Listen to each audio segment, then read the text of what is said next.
una suegra tratando de hacerle la vida difícil a la nuera y le dice: hija, ¿y por qué mi nieto, por qué no se parece a mi hijo? Y le dice la nuera: suegra, no sé, yo tengo una matriz, no tengo una fotocopiadora. Okay. Yo soy quien Dios dice que soy, yo tengo lo que Dios dice que tengo y yo puedo hacer lo que Dios dice que puedo hacer. Déjenme seguir con el asunto de la culpa, un tema que mucho está ayudando a varios de mis pacientes y amigos. Y el título está un poco sugestivo, pero dice: no pierdas tus amores por tus errores. Y esto de amores y errores ahorita lo vamos a entender. Encontré este salmo, Salmo 69:5. Es David, un hombre conforme al corazón de Dios, pero cometió tantas regadas y borradas como cualquiera de nosotros. Y en Salmo 69:5, en la versión de traducción al lenguaje actualizado, tú eres mi Dios, dice David, tú conoces mis tonterías, no te puedo esconder en mis errores, no dejes que por mi culpa queden en vergüenza los que confían en ti, no dejes que por mi culpa sean puestos en ridículo los que buscan agradarte. Aquí hay dos elementos: errores o tres: errores cometidos, culpa por los errores cometidos y culpa también, miedo por perder.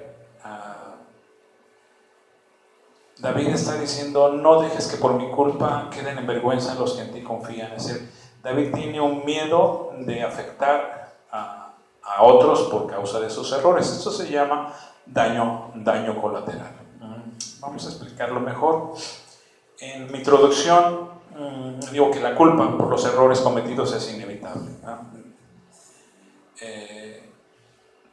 En cuanto cometemos un error, la culpa es tranquila o severa, pero la culpa es inevitable. Pero el autocastigo sí lo es inevitable. Autocastigarse es una de las prácticas conscientes o inconscientes más comunes. Salud. ¿Cuántos de ustedes lo han hecho o cuánta gente se autocastiga? La semana pasada estuvimos viendo acerca del autocastigo, ¿no? Los moretones continuos, las cortadas, los accidentes. Mucha gente no está consciente de que muchos de sus dolores, de sus dolencias, de sus problemas, de sus enfermedades son un autocastigo. Hemos estado hablando acerca de este autocastigo. Los errores que cometemos pueden tener muchas fuentes, mucho origen. Algunos errores se cometen por inmadurez. No es lo mismo una persona madura de 30, 40 años a un joven impulsivo, 18, 20 años. Algunos por ignorancia, no se sabe hacer las cosas y se cometen errores. Codicia, hemos hablado de cuánta gente le han visto a la cara, esa es la expresión, le han quitado 5 o 10 mil pesos por ambición o por codicia, de esta gente que está fuera de los bancos o que anda buscando, o te dice que es oro y luego es nada más piedras pintadas. Por rebeldía, muchos jóvenes, por llevar la contraria a sus papás, entran en actos de rebeldía directa, a veces por negligencia, por no poner todo, no ser diligente, por no poner todo lo que está de nuestra parte, el hacerle la y se va y se cometen errores. En el momento cuando cometemos un error parece que no es tan mala la idea, hagamos lo que hagamos y lo hacemos, pero luego viene la cruda moral y es ahí donde empezamos a batallar. Todos en algún momento hemos cometido errores que nos han llenado de culpa. Todos. David está diciendo eso. Tú conoces todos mis errores, está diciendo Dios. No digas que por mi culpa, es él está experimentando culpa. Todos, creo que todos en algún momento dado hemos cometido errores donde decimos, ¿dónde estaba mi cabeza cuando hice tal cosa? ¿No? ¿Dónde estaba mi cabeza por qué no pensé mejor las cosas? Y queremos que ese día, ese minuto que pasó, que lo hicimos, fuera borrado del calendario, pero pues no es posible.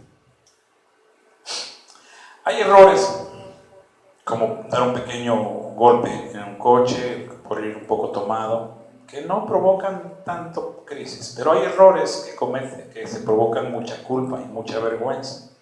¿Cuáles son los errores que llegan a tosigar? Algunos ejemplos de errores que atormentan por días, semanas, por años. Pongo algunos ejemplos. Haber cometido un aborto, lo cual es muy, muy, muy común. En promedio en México se cometen 1 millón de abortos al año.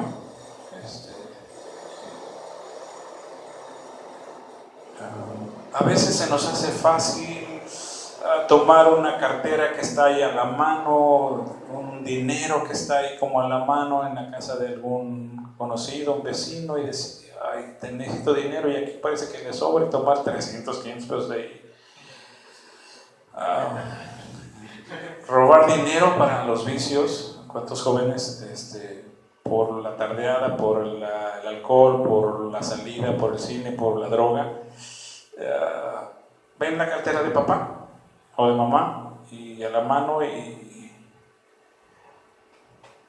extraen, ¿no? Algunos llegan al extremo de lo hemos platicado de llevarse el tanque de gas y venderlo, ¿no? De llevarse la grabadora, ¿no? La televisión y venderla, ¿no? Otro error que causa mucha culpa es traicionar la confianza de alguien, ¿no? Te dejaron al frente, te encargaron algo y te ganó la codicia, la negligencia y traicionaste la confianza. Muchas personas entran en relaciones amorosas que les dañan y deciden creerle que se iba a cambiar la persona y al final no cambia. Un error que causa mucha culpa es negar a un hijo o abandonar a un hijo, ¿no? Tengo un familiar que negó a su hijo, que no quiso saber de su hijo. Fueron a ver a la casa un hijo extra y por no perder su relación con que su esposa no lo echara de la casa, el jovencito de 12 años que aparece ya a tocar la puerta el padre lo niega que existe y luego atormentado pues sigue tomando y tomando porque no fue capaz de enfrentar a la presión de la esposa y hacerse cargo o siquiera conocer a su hijo que venía, ¿no? La lista puede ser enorme, ¿no? Algunos podemos identificarnos, pero el punto es cuando cometemos un error de esos que sentimos que pensamos o sentimos que estamos desnudos ante los ojos de los demás. Cuando cometemos un error de esos, pensamos que todo el mundo se dio cuenta de lo que hicimos. Creemos que la gente nos mira con ojos de juicio, porque seguramente ya se dieron cuenta de lo que hicimos, ¿verdad? Nos carcome por dentro y alguien está platicando por ahí y pensamos, están hablando de lo que hice. No nos hablan o no nos saludan y pensamos, seguramente se dieron cuenta saben lo que hice, ¿no? Manejar la culpa por los errores puede ser sensata o insensata. Vamos primero a ver la manera incorrecta de manejar la culpa por los errores. Porque la manera en que manejemos los errores determinará el grado de afectación a nuestros amores, al grado aún de perderlos. Y este es mi postulado en esta mañana. La prédica se llama "No pierdas tus amores por causa de tus errores". ¿Cuáles son los errores? Bueno, ya hablamos acerca de cuáles pueden ser. Lo que sí es cierto, sea el origen que sea, es que aunque creamos que todo el mundo se dio cuenta, los únicos muchas veces que sabemos nuestros errores es Dios y nosotros. Sin importar cuál sea el origen, hay un punto muy claro: solo Dios sabe lo que cometí y solo yo. Esos son nuestros errores. Los amores, ¿quiénes son nuestros amores? Con amores me refiero a nuestros padres, me refiero a nuestros hijos cuando tenemos hijos, me refiero al cónyuge o la pareja, me refiero a los amigos más cercanos, me refiero a la profesión que tanto me gusta, cuando nos gusta nuestra profesión, que tanto nos apasiona, al ministerio cuando tenemos un ministerio. Estos son nuestros amores, eso que tanto amamos y que nos duele mucho, nos dolería mucho perderlo. En ocasiones, bueno, también debería ser nuestro cuerpo sano, nuestra salud. Hemos hablado de que la salud de pronto algunos la valoran mucho y a veces no se valora hasta que se pierde, ¿no? Hay gente que ama mucho. Todos deberíamos amar un cuerpo sano, todos deberíamos amar una salud envidiable ante los demás. Pero ¿por qué podemos llegar a perder nuestros amores por causa de nuestros errores? ¿Cuáles serían las causas? Dijimos, por no saber manejar la culpa que viene con los errores cometidos, puede generarse un daño colateral, que es el perder los amores por causa de los errores. Cuando cometemos un error, eso que amamos va a sufrir, eso es seguro. Nuestros hijos van a sufrir, la pareja va a sufrir, nuestra profesión va a sufrir, nuestro cuerpo va a sufrir. Van a sufrir, eso es un hecho, pero perderlos es opcional, definitivamente, ¿no? Vamos a revisar un poco el mal manejo tan común de la culpa por los errores cometidos, lo que suele hacer la mayoría de la gente. La primera cosa que suele hacer la mayoría de la gente al cometer un error y sentir culpa es aislarse, apartarse de la sociedad, apartarse de la familia, apartarse de los amigos. Desde el principio nuestros padres hicieron eso. Dice Génesis 3:8: y oyeron la voz de Jehová Dios que se paseaba en el huerto al aire del día, y el hombre y su mujer se escondieron entre los árboles del huerto. ¿Por qué se escondieron? Pues ya lo habían regado, no habían hecho lo que Dios les había dicho que no hicieran. ¿Y cuál es la reacción más común, o lo que hizo Adán y Eva?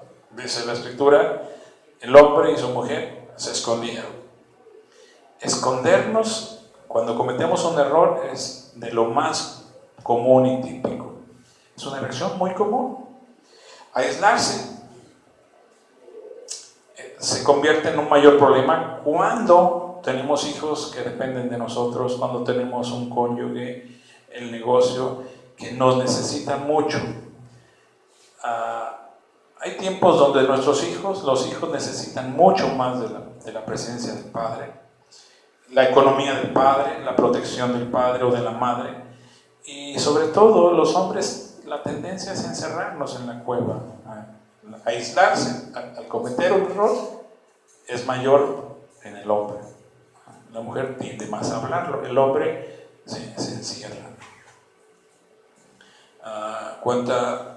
¿Cuántas personas, sobre todo hombres, por la culpa, por haber cometido un error, se aíslan en el alcohol, ¿verdad? Y sus hijos necesitándolo, su esposa necesitándolo, el negocio necesitándolo, y él metido en la cueva del alcoholismo o de la droga? Cometer un error, la culpa no se resuelve bien y la tendencia es aislarse. Mayormente, esta actitud es en el hombre. Hemos hablado, el hombre se encierra en la cueva para intentar resolver sus errores, para huir de los errores. Cuando los resuelve, si es que los resuelve, entonces sale de la cueva. El hombre no habla hasta que resolvió en su mente. La mujer quiere hablar y vamos a hablar, y el hombre no quiere hablar y no quiere hablar. Cuando el hombre se atreve a hablar es cuando ya resolvió lo que estaba pasando. Otro error que se comete es sepultar el error. No queremos que nadie sepa lo que hicimos. Y la mayoría pudimos haber hecho esto. ¿Cuántos cometieron un error y lo sepultaron? Esa es otra tendencia. Cuando sepultamos el error, lo único que logramos es que esa culpa tome el control de nuestras vidas. Sepultar el error provoca que la culpa tome el control de nuestras vidas. Y cuando la culpa toma el control de nuestras vidas, nuestras acciones ya no son gobernadas por la sensatez, ya no son gobernadas por la lógica, ya no son gobernadas por el sentido común. Alguien con mucha culpa es muy servil, actúa con servilismo, empieza a derrochar dinero y es fácilmente manipulado. Servilismo, derroche de dinero y manipulación. Cuando sepultamos el error, implotamos. Hay dos maneras de manejar las crisis: explotar e implotar. Cuando sepultamos el error, implotamos. Esto significa que nos tragamos todas las emociones.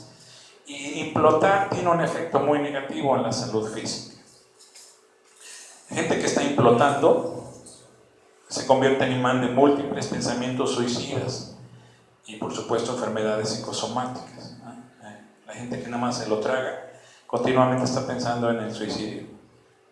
Es tan fuerte la carga emocional que ya no haya cómo sacarla y el suicidio va a ser una opción. David, en otro de sus salmos, y esto fue como al año después de que David tiene este desliz con Betsabé. Recuerdan ustedes esta historia. David tiene el desliz con Betsabé, la embaraza, manda matar al esposo de Betsabé. Casi un año David no le contó a nadie, y mientras estuvo nada más tragándose la culpa, él escribe el Salmo 32 cuando está experimentando toda la culpa, y dice el Salmo 32:3: mientras callé, se envejecieron mis huesos en mi gemir todo el día. Y cuando leemos esta historia, dice, me salieron llagas me casi pierdo la vista, me salieron llagas en el cuerpo, les daba yo lástima a los demás. Callar lo que hicimos hace que nos enfermemos más. Otro error que se comete es complacer a todo el mundo. Cuando complacemos a todo el mundo, mitigamos la culpa. En otro sentido, la gente demasiado complaciente está llena de culpa. Cuando vemos gente muy servil, demasiado complaciente, derrochando dinero, dijimos hace rato, están experimentando culpa. Y entonces, las actitudes muy manifiestas: yo pago, y no estoy hablando de que nos fuimos a comer todos, y entonces la vez pasada tú pagaste, ahora yo pago, sino el querer siempre yo pago, yo lo hago, pueden hacerlo otros, pero yo lo hago, no se preocupen, yo lo hago. Oye, pero yo me quedo, no hay problema, yo me quedo. Pero yo cuido, o sea, no se preocupen, ustedes váyanse, yo cuido, yo quiero, ¿no?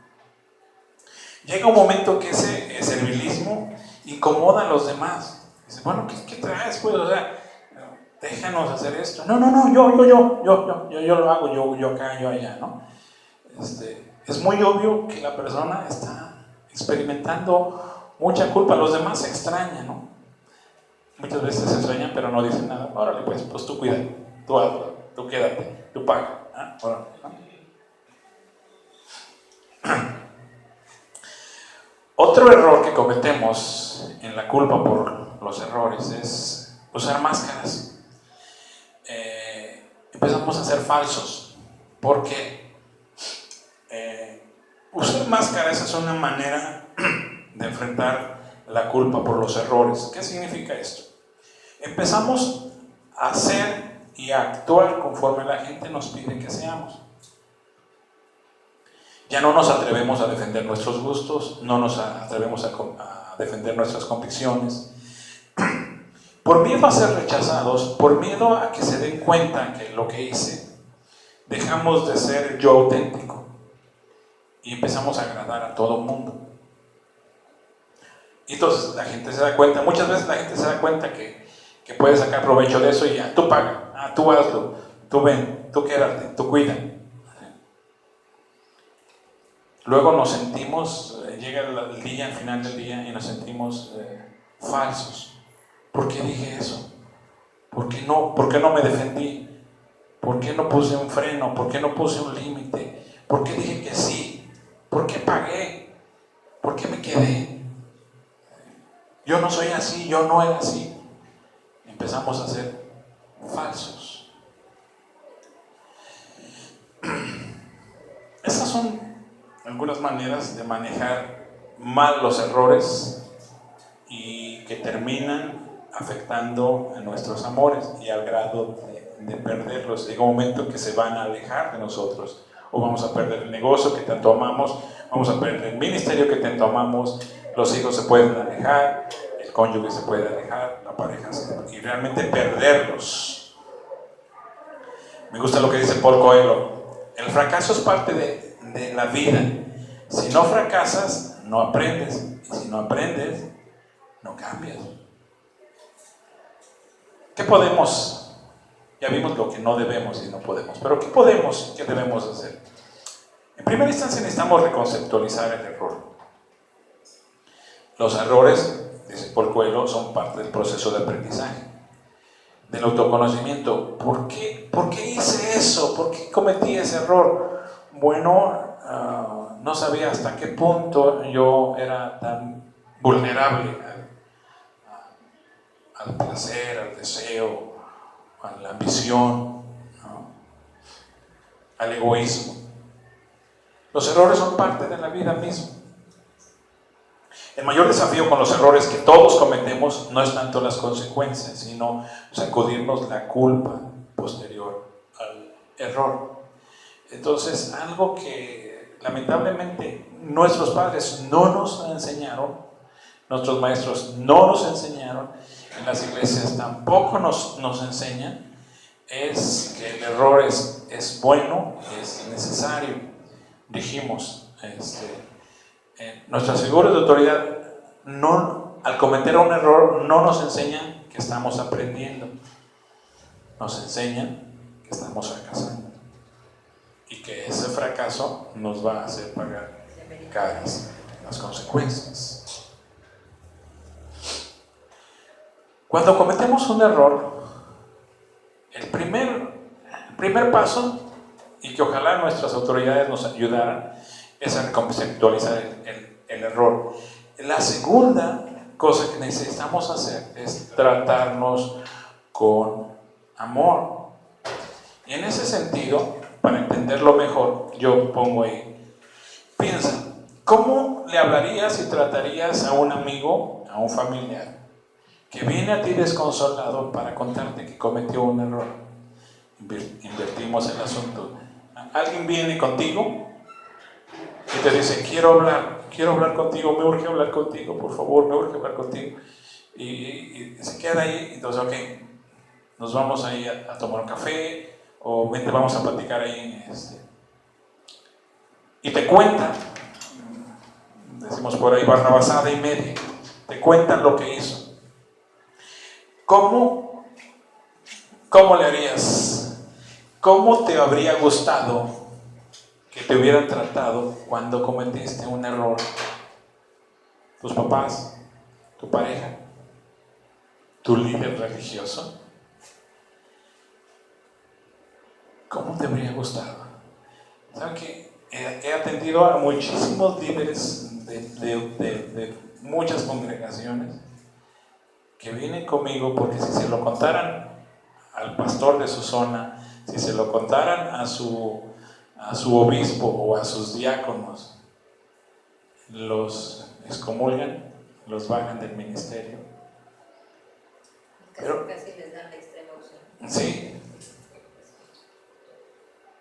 ¿Cómo te gustaría que te hubieran tratado? A todos en algún momento dado, cuando hablamos con alguien sobre un error, no nos gustó cómo nos trataron.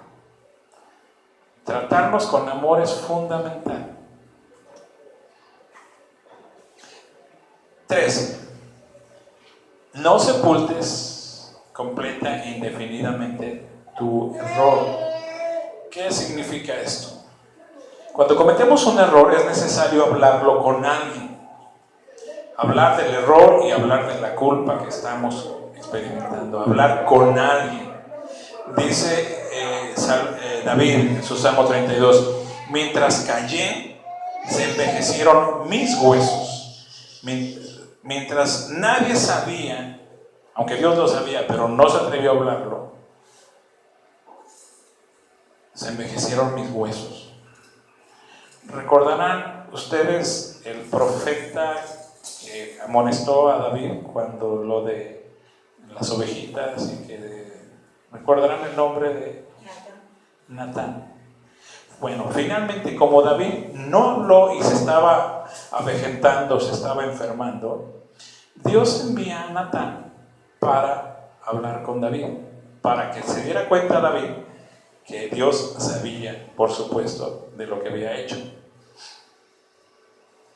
Cuando Natán confronta a David, después de esa charla con Natán, se encierra y se pone a cuentas con Dios.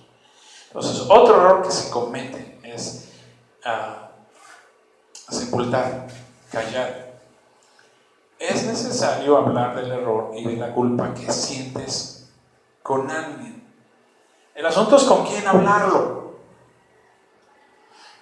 No puedes hablarlo con cualquiera, porque la mayoría de la gente no está preparada para manejar los errores y la culpa. ¿Por qué? Se hace juicio. Porque se genera mucho juicio. Se categorizan las cosas en buenas y malas. El problema con la mayoría de la gente de las iglesias, hemos dicho, es que tiene un pensamiento muy dicotómico. O es malo o es bueno. O es pecado o es santo. O vives en santidad o vives en pecado. O es bueno o es malo. Y son muy rígidos. Entonces no hay flexibilidad ni hay empatía. La mayoría, idealmente, todo aquel que conoce a Jesucristo, todo aquel que tiene a Dios en su corazón, debería ser capaz de manejar una confesión y una charla de alguien que viene a platicarles. Debería, pero eso no es cierto.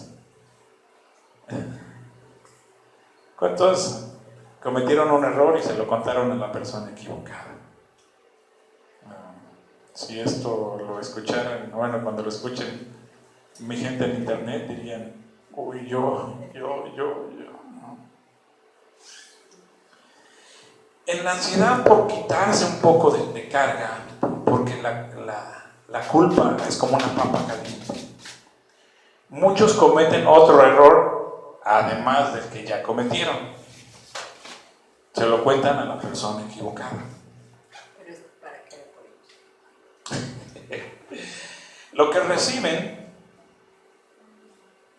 Lo que se recibe cuando le platicamos a alguien que no estaba preparado para hacerlo es juicio. inmediatamente juicio.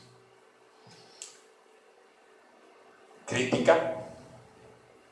En las iglesias les quitan el ministerio, les quitan el cargo y se lo cuentan a los demás.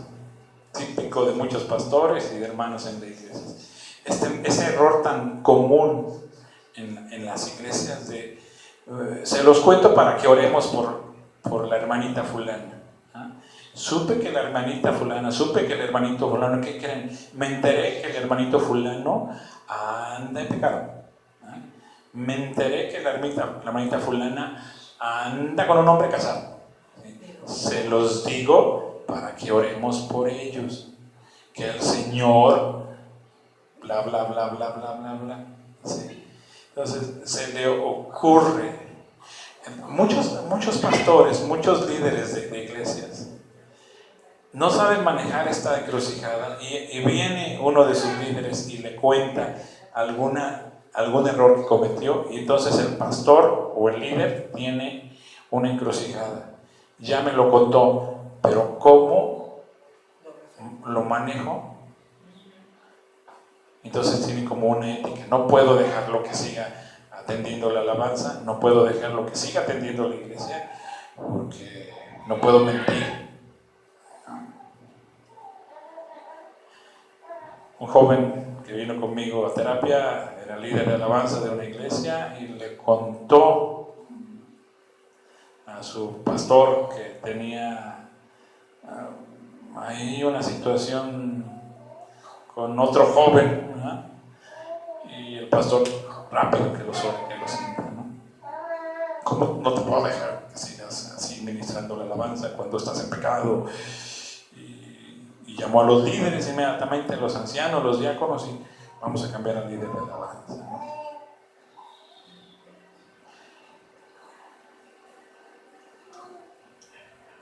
En la medida de lo posible, la verdad es que a quien se le debe platicar las cosas es a un profesional, en la medida de lo posible. De otra manera, necesitamos contarle las cosas a alguien, pero no todo el mundo está preparado para que le platiquemos. Si no es un profesional, necesitamos buscar a alguien que sea empático con nuestras emociones y objetivo en la búsqueda de soluciones. Empático no con nosotros necesariamente, sino con lo que estamos experimentando. Si no se encuentra alguien así, por lo menos buscar a alguien que te escuche, que nos escuche, sin juzgarnos ni revelar lo que le contamos, lo cual ya es ganancia. Es decir, platicar con, a lo mejor ni es un terapeuta, a lo mejor ni es ni un líder consejero de una iglesia, pero con que no nos juzgue, lo cual es ya mucha ganancia, ni le cuente a los demás lo que le confesamos, ya es mucha ganancia. Ahora la pregunta sería, ¿cuánta gente hay así? ¿Cuánta gente puede escuchar sin platicarle a los demás? Y si fuera más enfático, ¿cuánta gente dentro de las iglesias es capaz de escuchar una confesión sin contarle a los demás, sin juzgar y sin criticar? En las iglesias debería haber montones de gente que debería tener esa capacidad, pero no lo hay. A menudo el espíritu de juicio es muy fuerte en las congregaciones.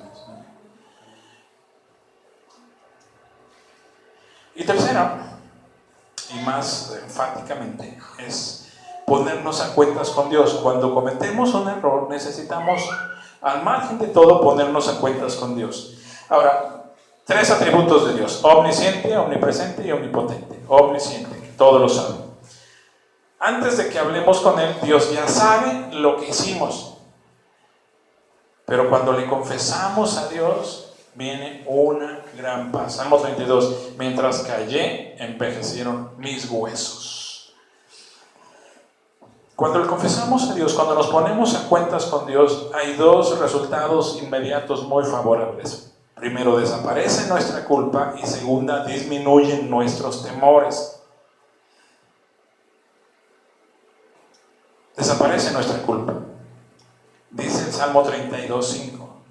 32:2. mientras callé, envejecieron mis huesos.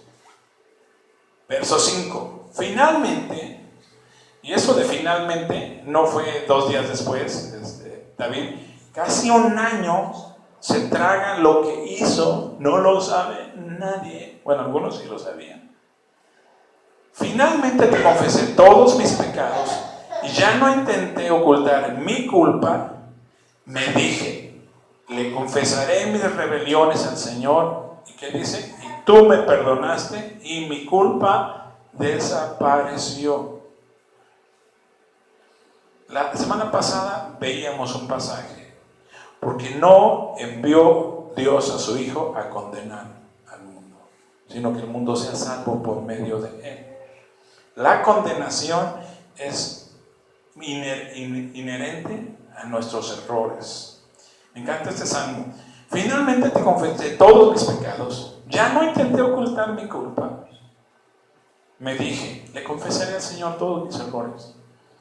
Y tú me perdonaste. Y el resultado, toda mi culpa desapareció.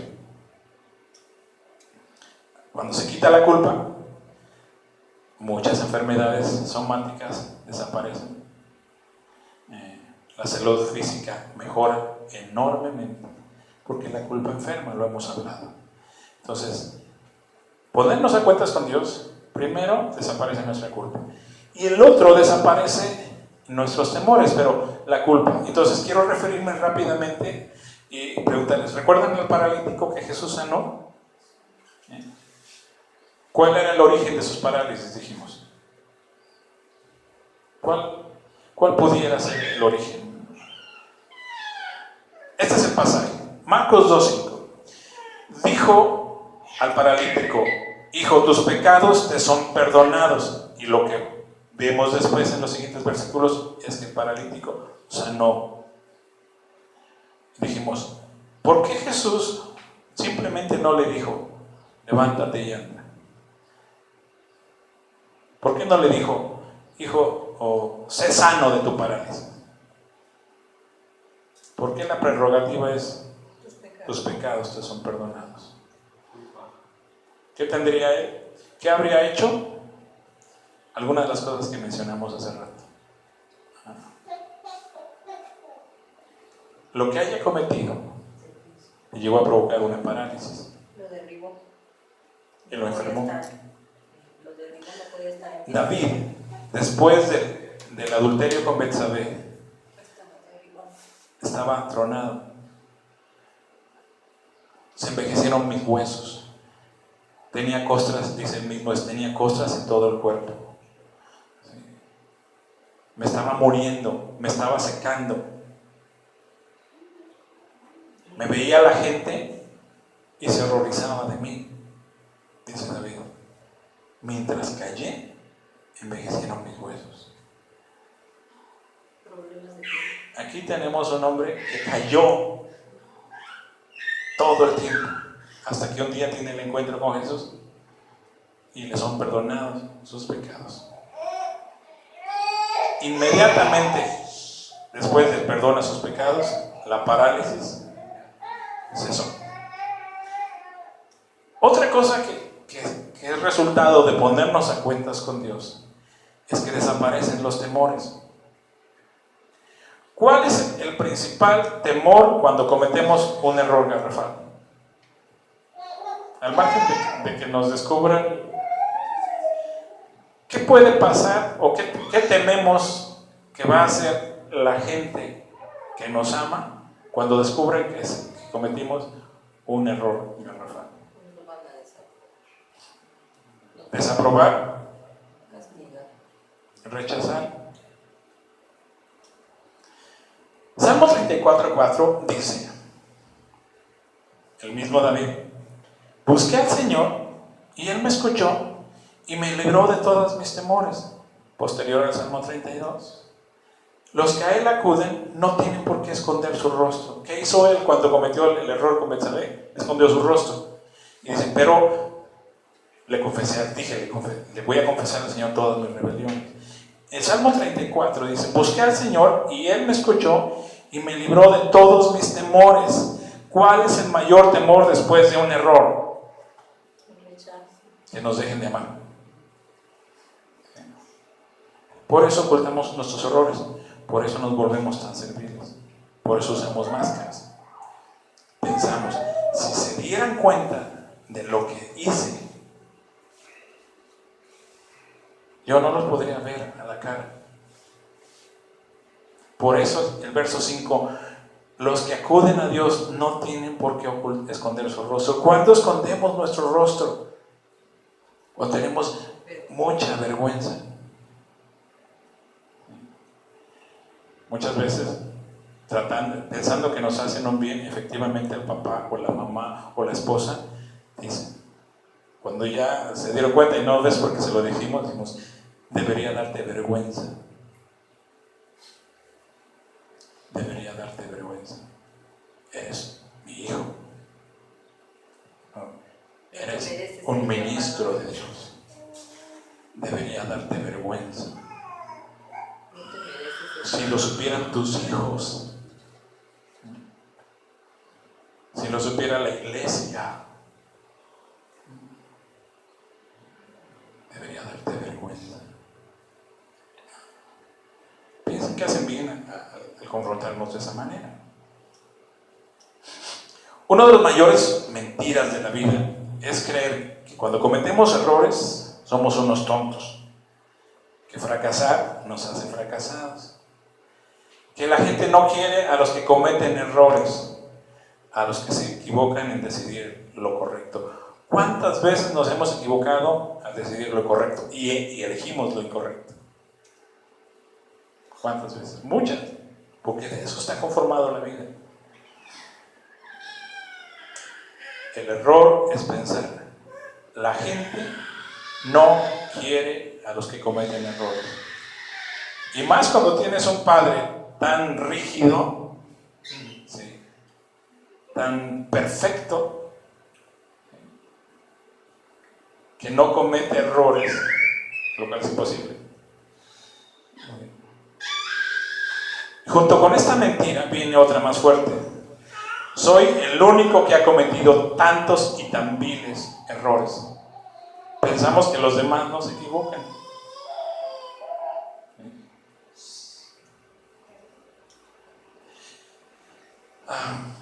Ayúdame ya. Está grabando, ¿verdad? Sí, está. Sí. Quiero contarles un cuento que lo pueden ver en internet. Me gustaría que lo vieran completo. Ese cuento se llama El conejito de terciopelo. A grandes rasgos dice el cuento así. ¿Qué es real?, preguntó un día el conejito de terciopelo, cuando todos los juguetes estaban juntos cerca de la pantalla protectora del hogar, antes que la nana viniera a arreglar la habitación. Es tener cosas que suman en tu interior y una palanca que te hace funcionar, dice el conejito. Ser real no consiste en cómo estás hecho, dijo el caballo. Es algo que te pasa. Cuando alguien te quiere durante mucho, mucho tiempo, y no solo para jugar contigo, sino que realmente te quiere, entonces te conviertes en real. ¿Duele?, preguntó el conejito. A veces, dijo el caballo, que siempre era de fiar. Pero cuando eres real, ya no te importa que te hagan daño. ¿Te sucede de pronto como cuando te dan cuerda o poco a poco?, pregunta el conejito al caballo. Eso no te ocurre repentinamente, dice el caballo. Te vas haciendo real poco a poco y tarda mucho tiempo. Pero eso no le suele ocurrir a los que se quiebran con facilidad, a los que tienen bordes afilados o a los que se guardan cuidadosamente. Generalmente, me gusta esta parte, cuando te haces real, recuerden que están platicando los juguetes de un niño. Generalmente, cuando te haces real, casi todo tu pelo se ha desgastado, tus ojos se han salido, tus articulaciones están sueltas y te sientes maltrecho.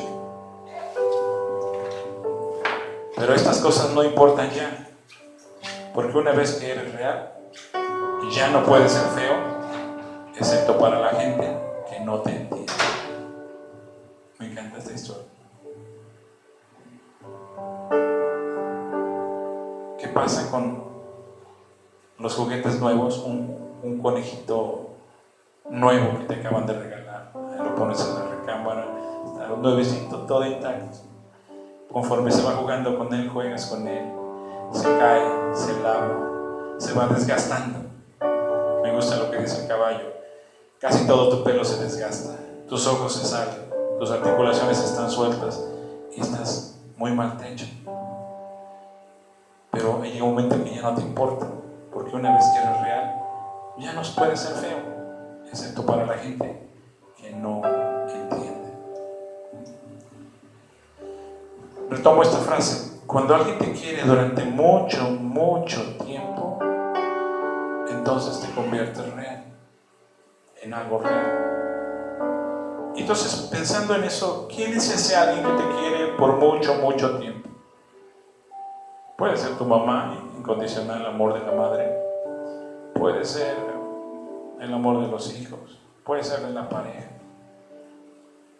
Pero el que te ama por mucho, mucho, mucho tiempo. Y con el que no necesitamos usar más. Otra parte del cuento dice: una vez que eres real, ya no puedes ser feo, excepto para la gente que no entiende. De nuevo, este es el amor incondicional de Dios, de los que han sabido sacudirse la culpa y ser empáticos con los que fracasan. Y a ellos necesitamos acudir para contarles nuestro error. Una vez que eres real, ya no puedes ser feo, excepto para la gente que no entiende. Y efectivamente hay mucha gente que no entiende. Hay gente rígida, hay gente perfeccionista, hay gente religiosa. Ellos no entienden que fracasar es aprendizaje. Ellos son más juiciosos que Dios, más condenatorios que Dios. No soy feo por haber cometido errores, excepto para la gente que no entiende. Así que, aunque lo sientas, no eres feo. No somos débiles por haber cometido errores. No somos malos por haber cometido errores. No nos devaluamos por haber cometido errores. No nos gusta cometer errores a nadie, pero Dios convierte nuestros errores en ladrillos para construir o para reconstruir. Y Pablo dice en Romanos 8:28: todas las cosas ayudan a bien a todos a los que amamos a Dios. Termino. Tú no vas a perder tus amores por haber cometido errores. Así que deja de meterte en una cueva. Deja de ser servil. Habla de tus errores con alguien de confianza, pero sobre todo, ponte a cuentas con Dios. Errores los cometemos y los vamos a seguir cometiendo. Parte de la vida. Nuestros amores, nuestros hijos, nuestros padres, nuestro cuerpo, nuestra salud, nuestro ministerio, nuestra profesión, no tienen por qué perderse si manejamos bien los errores.